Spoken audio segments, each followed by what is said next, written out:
Welcome to 2K academy. நண்பர்களே, நம்ம இந்த வீடியோல என்ன தகவலை பத்தி பார்க்க போறோம் அப்படின்னா, அடிப்படை கடமைகள் அதுல இருந்து டிஎன்பிசில கேட்கப்பட்ட முக்கியமான வினாக்களை தான் பார்க்க போறோம். அதாவது 2019 இருந்து 2024 வரைக்கும், அதாவது ரீசெண்டா அது வரைக்கும் கேட்கப்பட்ட அனைத்து அடிப்படை கடமைகள் பற்றிய வினாக்களையும் பார்க்க போறோம். இதுல வந்துட்டு 2020லயும் 21லயும் எக்ஸாம் வந்து ரொம்ப கம்மியா தான் நடந்திருக்கும். 1-2 தான் நடந்துருச்சு. ஏன்னா கொரோனா வந்ததுனால மேக்சிமம் எக்ஸாம் நடக்காம இருந்துச்சு. ஸோ கிட்டத்தட்ட கரெக்டா பார்த்தோம்னா 2019 22 23 கணக்குல வந்து வரும் நண்பர்களே. ஸோ எல்லாத்தையும் வந்து பார்த்துடலாம். அடிப்படை கடமைகள் அப்படின்னு சொல்லி பார்த்தோம்னா, இந்திய அரசியலமைப்பு 1950 ஜனவரி 26ஆம் தேதி ஏற்றுக்கொள்ளப்பட்டது. அதாவது நடைமுறைப்படுத்தப்பட்டதுன்னு சொல்லுவாங்க. நடைமுறைப்படுத்தப்பட்டது. அப்ப வந்து நடைமுறைப்படுத்தப்பட்ட அரசியலமைப்புல அடிப்படை கடமைகள் என்பது ஒன்று கிடையவே கிடையாது. ஓகேவா? முதல் இந்த ஒரு விஷயத்தை பார்த்து புரிஞ்சுக்கணும் நீங்க. அப்புறம் அடிப்படை கடமைகள் எப்படி வந்துச்சு அப்படின்னு சொல்லி பார்த்தோம்னா, 1976ஆம் ஆண்டு 42வது அரசியலமைப்பு சட்ட திருத்தத்தின்படி சர்தார் சவன் சிங் கமிட்டி அப்படின்னு சொல்லுவாங்க, அல்லது சர்தார் சவன் சிங் குழு அப்படின்னு சொல்லுவாங்க. அந்த குழு ஒரு போட்டு அதன் அடிப்படையில வந்து கொண்டு வரப்பட்டதான் வந்து அடிப்படை கடமைகள் அப்படின்னு சொல்லுவாங்க. ஓகேவா நண்பர்களே? இதான் அடிப்படை கடமைகள் எந்த நாட்டிலிருந்து எடுத்துக்கொள்ளப்பட்டது அப்படின்னு கேட்டாங்கன்னா, சோவியத் ஒன்றியம் அப்படின்னு சொல்லுவாங்க. ஆனா அப்படின்னா இப்ப வந்து ரஷ்யா இருக்கு பாத்தீங்களா, அதைத்தான் முதல் சோவியத் ஒன்றியம் அப்படின்னு சொல்லுவாங்க. ஜஸ்ட் ஒரு ஓவர்வியூ தெரிஞ்சுக்கோங்க. அங்கிருந்து எடுக்கப்பட்டதான் அடிப்படை கடமைகள் அப்படின்பது. ஓகேவா? அடுத்து உள்ளக்க போய் பாத்திரலாம். நம்ம வீடியோக்குள்ள வாங்க பாத்திரலாம். அடிப்படை கடமைகள் அரசியலமைப்பில் சேர்க்க பரிந்துரை செய்தது சுவரன் சிங் குழு. அதாவது சரண் சிங் சொல்லிட்டு 10th நியூ புக்ல வந்து போட்டிருப்பாங்க. இங்க வந்து என்ன கொடுத்துருக்காங்கன்னா சுவரன் சிங், அதே கொஞ்சம் ஸ்பெல்லிங் மிஸ்டேக்கா இருக்கும் பாத்துக்கோங்க. சுவரன் சிங் குழு வந்து போட்டாங்க. அடுத்து, அடிப்படை கடமைகள் பற்றிய கீழ்கண்ட கூற்றுகளில் சரியானவை எவை அப்படின்னு சொல்லிட்டு கேட்கிறாங்க. அடிப்படை கடமைகள் சட்டத்தால் வலியுறுத்தி நடைமுறைப்படுத்தப்பட தக்கவை அப்படின்னு சொல்லி கொடுத்துருக்காங்க. கூற்று 1. அது வந்துட்டு இது என்ன கேட்டிருக்காங்கன்னா சரியானவை எவைன்னு கேட்டிருக்காங்க. ஸோ அதாவது அடிப்படை கடமைகள் என்பது ஒரு கடமை தான் நண்பர்களே. அதனால வந்து அதை வந்து சட்டத்தால செய்யணும் அப்படின்லாம் கிடையாது. நம்மளுடைய கடமை, நம்மளோட இந்திய குடிமகனாக நம்ம எல்லாருக்கும் இருக்கக்கூடிய ஒரு கடமை தான் அடிப்படை கடமை. ஸோ இந்த கூற்று வந்து தப்பு, சட்டத்தால வலியுறுத்த மாட்டாங்க. ஓகேவா? அடுத்து, அடிப்படை கடமைகள் மக்களாட்சியை சமநிலைப்படுத்த உதவுகின்றன. ஆமா, அடிப்படை கடமைகள் இது சரியான கூற்று. அடுத்து, அடிப்படை கடமைகள் சில அறமுறையானவை மற்றும் பல குடியியல் சார்ந்த கடமைகள் ஆகும். இந்த 2 கூற்றும் சரியான கூற்று. ஸோ 2, 3 சரி. ஆப்ஷன் பி என்பது இதற்கு சரியான விடை. 1 மட்டும் தப்பு. ஏன்னா சட்டத்தாலெல்லாம் வந்து கட்டாயப்படுத்த மாட்டாங்க. அடுத்து, அடிப்படை கடமைகள் குறித்து கீழ்காணும் எந்த சொற்றொடர்கள் சரியானவை? இந்த அடிப்படை கடமை பத்தி நீங்க படிக்கணும்னு நினைச்சீங்கன்னா 9th நியூ புக், அதாவது 9th புக்லையும் அப்புறம் 10th புக்லையும் 9th social book, 10th social book plus 12th polity புக்லையும் அடிப்படை கடமைகள் பத்தி கொடுத்துருப்பாங்க. இந்த 3 இடங்கள்ல படிச்சுக்கோங்க. அடிப்படை கடமைகள் குறித்து கீழ்காணும் எந்த சொற்றொடர்கள் சரியானவை அப்படின்னு சொல்லி கேட்கிறாங்க. கூற்று 1, அடிப்படை கடமைகள் அரசியலமைப்பின் விதி 51A கொடுக்கப்பட்டுள்ளது. இது வந்து மிக மிக சரியான ஒரு கூற்று.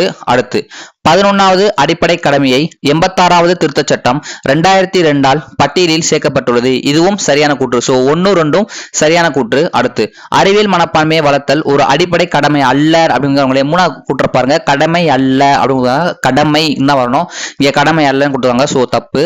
இதுல வந்து ஆப்ஷன் என்ன பார்த்தோம்னா சி, 1, 2 மட்டும் சரி. ஓகேவா? அடிப்படை கடமைகள் பகுதி என்னன்னு கேட்டாங்கன்னா 4A. ஓகேவா? 51A விதி 4A அப்படின்னு சொல்லுவாங்க. முதல்ல வந்து 1976ஆம் ஆண்டு 10 அடிப்படை கடமை தான் இருந்துச்சு. அதுக்கப்புறம் 86வது சட்டத்திட்டம் 2002 அடிப்படையில 11வது அடிப்படை கடமை வந்து சேர்த்துட்டாங்க. இந்த 6 முதல் 14 வயது குழந்தைகளுக்கு கல்வின்னு சொல்லியிருப்பாங்களே, அந்த நேற்று கூட நம்ம பார்த்தோம் வீடியோல. அது அடிப்படை கடமைகள் அரசியலமைப்பில் சேர்க்க பரிந்துரை செய்து மறுபடியும் கேட்டிருக்காங்க. அந்த சுவர்ண சிங் குழு ரிப்பீட்டட் கொஸ்டின் நல்லா பார்த்துக்கோங்க. இது வந்து ஒரு தேவையில்லாத கொஸ்டின், விட்டுறலாம். நம்ம அடிப்படை கடமைகள் பார்த்துட்டு இருக்கோம். இந்திய அரசமைப்பில் எந்த விதிகளில் அடிப்படை கடமைகள் கொடுக்கப்பட்டுள்ளது? இப்பதான் மேல பார்த்தோம். 51A பகுதி 4A ஞாபகம் வச்சுக்கோங்க. அடிப்படை கடமைகள் பற்றி பரிந்துரை செய்யப்பட்ட குழுவினை குறிப்பிடுக. எத்தனை முறை இந்த கேள்வி கேட்டிருக்காங்க நீங்களே பாருங்க. திரும்ப திரும்ப கேட்டிருக்காங்க. சுவரன் சிங் குழு இல்லாட்டி சரண் சிங் குழு, எதனாலும் ரைட் தான். திரும்ப திரும்ப கேட்டிருக்காங்க, ஞாபகம் வச்சுக்கோங்க. 51A அதாவது என்ன கேட்டிருக்காங்க, சட்டப்பிரிவு 51 ஏ ஏவில் ஹச், அதாவது ஹச் கொடுத்துருக்காங்க பாருங்க. ஹச் வகுத்துரைப்பது என்ன அப்படின்னு கேக்குறாங்க. இது என்னன்னு சில பேருக்கு வந்து தெரியாது. பிகினர்ஸ் வந்தீங்கன்னா கொஞ்சம் எப்படின்னா, இது பேர் என்ன அர்த்தம்னா 51 ஏல வந்து 10 கடமைகள் இருக்கு, அதாவது 11 கடமைகள் இருக்கு பாத்தீங்களா. இதுல ஏல வந்து ஏன்னு ஒண்ணு இருக்கும், அதாவது 10ல 1 இருக்கு பாத்தீங்களா, 1 2 3 4 5 6 7 அந்த ஆர்டர்ல பார்த்தோம்னா மொத்தம் 10 வருமா. அதான் ஏவில் ஏவில் பி, அதாவது 1 வந்து ஏவில் ஏன்னு சொல்லுவாங்க, 2 வந்து ஏவில் பி அப்படின்னு சொல்லுவாங்க, 3 வந்து ஏவில் சி அப்படின்னு சொல்லுவாங்க, ஏவில் 4 அப்படின்னு சொல்லுவாங்க. அது போல கச் அப்படின்றது A B C D E F G H. 8வது கடமை இருக்கு பாத்தீங்களா, அடிப்படை கடமை, அதுதான் வந்துட்டு ஏவில் ஹச் அப்படின்னு சொல்லுவாங்க. 8வது கடமை என்ன பார்த்தோம்னா அறிவியல் ஆர்ந்த உளப்பாங்கு, மனிதநேயம், ஆய்ந்து தெளிந்து சீர்திருத்தும் ஆர்வம் ஆகியவற்றை வளர்த்தல். ஆப்ஷன் பி இருக்கு பாத்தீங்களா, இதுதான் சரியான விடை. ஓகேவா, புரிஞ்சுக்கும்னு நினைக்கிறேன், பாத்துக்கோங்க. கீழ்கண்டவற்றுள் எது ஒரு குடிமகனின் கடமை அல்லன்னு கொடுத்துருக்காங்க. ஸோ அப்படின்னா விடை 3 வந்து கடமையா இருக்கு, ஒன்னே ஒன்று தான் கடமை இல்லைன்னு சொல்லியிருக்காங்க. ஸோ அது என்ன பார்த்துக்கலாம். அரசியலமைப்புக்கு ஏற்ப நடந்து அதனுடைய கோட்பாடுகள், நிறுவனங்கள், தேசிய கொடி மற்றும் தேசிய கீதம் ஆகியவற்றை மதித்து நடத்தல், இதுதான் வந்து 1வது கடமை. ஸோ இது சரியான கூற்று. அடுத்து இந்தியாவின் இறைமை, ஒற்றுமை, ஒருமைப்பாடு, அதாவது இறையாண்மைன்னு சொல்லுவாங்க, இங்க இறைமை கொடுத்துருக்காங்க, ஆகியவற்றை பேணி பாதுகாக்க வேண்டும், இதுவும் சரியான கூற்று. அடுத்து தேவைப்படும் போது எல்லாம் நாட்டை பாதுகாப்பதும் நாட்டுக்கு சேவை செய்யவும் வேண்டும், ஆமா இதுவும் சரியான கூற்று. கட்டாய ராணுவ சேவை செய்ய வேண்டும், ஆப்ஷன் டி தான் தப்பு. ஏன்னா கட்டாயமா ராணுவ சேவை செய்யணும் அப்படின்னா எல்லாரும் எப்படி செய்ய முடியும், ஸோ அது வந்து செய்ய முடியாது, அதனால மிச்சம் 3 சரி, ஆப்ஷன் டி மட்டும்தான் தப்பு. இது கேட்டிருக்காங்க. இந்திய குடிமக்களின் அடிப்படை கடமைகள் டேஸில் சேர்க்கப்பட்டுள்ளது அப்படின்னு கேட்டாங்கன்னா ஆப்ஷன் டி, அதாவது அரசியலமைப்பின் பகுதி 4A, நான் மேலே சொன்னேன்ல 4Aல 51A. ஓகேவா, சட்டத்திருத்தத்தின் அடிப்படையில் சேர்க்கப்பட்டது. அடுத்து இந்திய அரசியலமைப்பு சட்டத்தின் எந்த அம்சம் ஒவ்வொரு இந்திய குடிமகனையும் அறிவியல் மனப்பாங்கு, மனிதநேயம், ஆய்ந்தறியும் வேட்கை, சீர்திருத்தம் ஆகியவற்றை வளர்த்து கொள்ள வேண்டும் என வலியுறுத்துகிறது அப்படிங்கிறோம்னா அடிப்படை கடமைகள். ஓகேவா, அடிப்படை கடமை தான் பார்த்துட்டு இருக்கோம். ஸோ அடிப்படை கடமை ஆப்ஷன் ஏ என்பது சரியான விடை நண்பர்களை. என்ன கேட்டிருக்காங்கன்னா எப்பயுமே கொஸ்டினை வந்து தெளிவாக வாசிக்கணும்னு நான் சொல்லுவேன். பாருங்க, அடிப்படை கடமைகள் பற்றிய கீழே காணப்படும் வாக்கியங்களில் எவை தவறானவையும் கேட்டிருக்காங்க. ஸோ நீ இது தரின்னு போட்டக்கூடாது, எவை தவறுன்னு கேட்டிருக்காங்க. அப்போ ஏதாவது 1 தப்பு மிச்சம் 3 சரி என்று அர்த்தம். ஃபர்ஸ்ட் பார்த்துருவோம். ஏ, இந்திய அரசியல் சாசனத்தின் 10 அடிப்படை கடமைகள் அறிமுகப்படுத்தப்பட்ட சரண் சிங் குழு பரிந்துரைத்தது. 10 அடிப்படை கடமை இது வந்துட்டு தவறான கூற்று அப்படின்னு சொல்லி கொடுத்துருக்காங்க. ஏன் அப்படி சொல்லி பார்க்கலாம். பிஏ பாருங்க, இந்திய அரசியல் சாசனத்தில் உள்ள அடிப்படை கடமைகள் கருத்து சோவியத் நாட்டிலிருந்து பெறப்பட்டது. நம்ம மேலே சொன்னா சோவியத் ஒன்றியம், அதாவது ரஷ்யாவிலிருந்து பெறப்பட்டதுன்னு சொன்னாங்க. ஸோ இது சரியான கூற்று.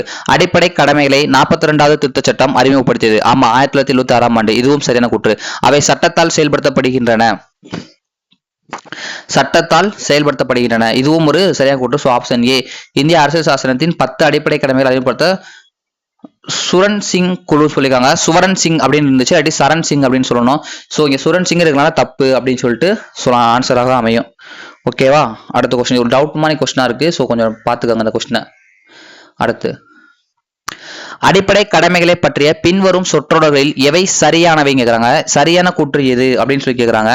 6 முதல் 14 வயது வரை இலவச மற்றும் கட்டாய கல்வி கொடுத்தல், இது சரியான கூட்டான்னு கேட்டாங்கன்னா சரிதான். 11வது அடிப்படை கடமை இது வந்து. அடுத்து பொது சொத்தை பாதுகாத்தல், இதுவும் சரியான கூற்று. அறிவியல் மனப்பாங்கினை வளர்த்துக் கொள்ளல், இது எல்லாமே சரியான கூற்று. ஸோ ஆப்ஷன் டி 1 2 3 ஆகிய 3மே சரியான கூற்று. இந்திய அரசியலமைப்பு சட்டத்தின், இது வந்து ரிப்பீட்டட் கொஸ்டினா இருக்கு, ஸோ விட்டுறலாம். ரிப்பீட்டட் கொஸ்டின்,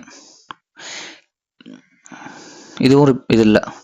கீழ்காணும் விதிகளில் எந்த ஒன்று இந்திய அரசியலமைப்பு அடிப்படை கடமைகளின் வரிசையை சார்ந்தது அல்லன்னு கேட்குறாங்க. ஸோ 3 இருக்கு, ஒன்னே ஒன்று இல்லாதது இருக்கு. ஸோ அது என்னன்னு பார்த்துடலாம். அறிவியல் கோட்பாடு, மனிதநேயம், ஆராய்ச்சி மனப்பான்மை, சீர்திருத்தம் ஆகியவற்றை வளர்த்தல், இது வந்து இருக்கு. ஸோ ஏ வந்து கரெக்ட். ஆப்ஷன் பி தப்பு. பொது தேர்தல்களில் வாக்களித்தல் என்பது அடிப்படை கடமை என்பது கிடையாது. இது வந்துட்டு வாக்குரிமை, அதாவது தேர்தல் ரிலேட்டடா வந்துடும். ஸோ இது வந்து அடிப்படை கடமை கிடையாது. ஆப்ஷன் பி தான் தப்பு. வன்முறையை கைவிட்டு பொது சொத்துக்களை பாதுகாத்தல், இது சரி. அரசியலமைப்புக்கு கீழ்ப்படிந்து மரியாதை அளித்தல், இதுவும் சரியான கூற்று. குடிமக்களின் அடிப்படை கடமைகள் தொடர்பான வர்மா குழுவின் அறிக்கை ஒப்படைக்கப்பட்ட ஆண்டு. வர்மா குழுவா, வர்மா குழு. Option C 1999. அடிப்படை கடமைகள் ரிலேட்டடா வந்துட்டு போடப்பட்ட குழு 1976ஆம் ஆண்டு 42ஆம் சட்டப்படி அந்த சர்தார் ஸ்வன் சிங் கமிட்டி வந்து போட்டாங்க. இந்த குழு வந்து 1999ஆம் ஆண்டு வர்மா குழு என்பது அறிக்கை சமர்ப்பிக்கப்பட்டது அப்படின்னு சொல்லுவாங்க. இதுவும் அடிப்படை கடமைகள் தொடர்பாக போடப்பட்ட கமிட்டி. ரொம்ப முக்கியமான தெரியுது. ஸோ பார்த்துக்கோங்க. அரசியலமைப்பின் விதிகள் 14 முதல் 18 வரை விளக்குவது. இதுக்கு இங்க வச்சிருக்கேன் சமத்துவ உரிமை. சரி பார்த்துக்கோங்க. இது வந்து அடிப்படை கடமை பார்த்துட்டு இருக்கோம் நம்ம. 2002 86வது அரசியல் சாசன திருத்த சட்டம் மூலமாக சேர்க்கப்பட்ட அடிப்படை கடமையை கண்டறிக. ஆப்ஷன் டி 6 முதல் 14 வயது குழந்தைகளுக்கான கல்வி கற்க வாய்ப்பு வழங்குதல். ரிப்பீட்டட் கொஸ்டின் பார்த்துக்கோங்க. வயது வந்தோர் எனப்படுவோர் டேஸ் வயதுக்குட்பட்டவர் என வரையறுக்கப்பட்டன. 15 to 35. ஆப்ஷன் பி என்பது இதற்கு சரியான விடை. அடுத்து லாஸ்ட் கொஸ்டின். கீழ்கண்ட கூற்றுகளில் சரியானவற்றை தேர்வு செய்க. பின்வரும் இந்திய அரசியலமைப்பு சட்டத்தின் அடிப்படை கடமை குறித்து சரியான கூற்றுகள் என்னன்னு கேட்கறாங்க. இந்த ஒரு கொஸ்டினை பார்க்க முடியாத சின்ன தகவல் நண்பர்களே, நீங்க வந்து இதோட பிடிஎஃப் வந்து நீங்க பிடிஎஃப் கொடுங்க அப்படின்னு சொல்லி நீங்க கேட்டிருக்கீங்க. ஸோ இதோடைய பிடிஎஃப் வந்து நம்மளுடைய டெலிகிராம் சேனல்ல வந்து நான் அப்லோட் பண்றேன். அடிப்படை கடமைகள் ரொம்ப முக்கியம். அதனால நீங்க டெலிகிராம் சேனல்ல இணையனா நான் கீழே டிஸ்கிரிப்ஷன்ல டெலிகிராம் சேனல் லிங்க் கொடுக்குறேன். அதை கிளிக் பண்ணி ஜாயின் பண்ணி இந்த பிடிஎஃப் வந்து நீங்க எடுத்து யூஸ் பண்ணிக்கோங்க நண்பர்களே. அடுத்து இன்னொரு தகவல் என்னன்னா, இதுக்கு முன்னாடி அரசியலமைப்பு ரிலேட்டடா குடியரசுத் தலைவர் பகுதிகள் மற்றும் அட்டவணைகள் முகவரை இது தொடர்பாக ப்ரீவியஸ் கொஸ்டின்ஸ் நம்ம ஆல்ரெடி போட்டிருக்கோம் வீடியோ. அந்த வீடியோ நீங்க இன்னும் பார்க்கலனா அதையும் நான் டிஸ்கிரிப்ஷன் லிங்க் கொடுக்குறேன். நீங்க தொட்டு அந்த வீடியோவும் தெரிஞ்சுக்கோங்க நண்பர்களே. ஸோ ரொம்ப முக்கிய முகவரையில அதனால பார்த்துக்கோங்க. சரி, இதுக்கு வந்து ஆன்சர் சி 2, 3 சரி அப்படின்னு சொல்லி கொடுத்துருக்காங்க. என்னன்னு பார்த்துடலாம். அடிப்படை கடமை இந்திய குடிமகனுக்கு மட்டுமே பொருந்தும். ஆமா, அடிப்படை கடமை தான் நம்ம இந்திய குடிமக்கள் தான். வெளிநாட்டுக்காரங்களுக்குலாம் அது கடமை கிடையாது, நமக்கு தான் அது கடமை. ஸ்வர்ன் சிங் குழு மூலம் அடிப்படை கடமைகளை ஒரு பகுதியாக அரசியலமைப்பு சட்டத்தில் சேர்க்கப்பட்டது. ஸோ 2, 3 சரி, 1, 4 தவறு அப்படின்னு சொல்லி கொடுத்துருக்காங்க. ஸோ இந்த வீடியோ பிடிச்சிருந்தா லைக் பண்ணுங்க, உங்களுடைய ஃப்ரெண்ட்ஸுக்கும் ஷேர் பண்ணிவிடுங்க. நீங்கள் நம்மளோட சேனலை சப்ஸ்கிரைப் பண்ணால் பார்த்தீங்கன்னா சப்ஸ்கிரைப் பண்ணி வச்சுக்கோங்க. நிறைய ப்ரீவியஸ் கொஸ்டின்ஸ் நம்ம சேனலில் போட்டுட்ருக்கோம். ஸோ பார்த்து யூஸ் பண்ணிக்கோங்க நண்பர்களே. நன்றி.